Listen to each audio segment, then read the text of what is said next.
পরিবারকে। প্রতিটি গোল উৎসর্গ করতেন সন্তানদের। তার ছোট মেয়েটি বাবার কোলে স্টেডিয়ামে উল্লাস করত। সেই স্টেডিয়াম স্তব্ধ। এন্ডফিল্ডে আজ শুধু কান্নার শব্দ। সতীর্থরা কাঁদছেন, কোচেরা নির্বাক। রোনালদো থেকে শুরু করে গোটা ফুটবল দুনিয়া শোকের স্তব্ধ।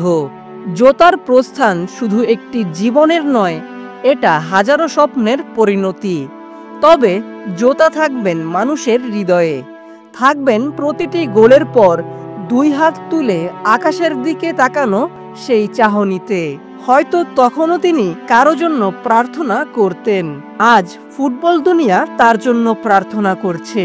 দিয়াগো জোতা, তোমাকে বিদায়। তুমি ফেরিঘাটে পৌঁছাতে পারোনি ঠিকই, কিন্তু পৌঁছে গেছো আমাদের হৃদয়ের গভীরতম প্রান্তে। প্রতিবেদনটি ভালো লেগে থাকলে আপনার ফেসবুক টাইমলাইনে শেয়ার করুন এবং খবর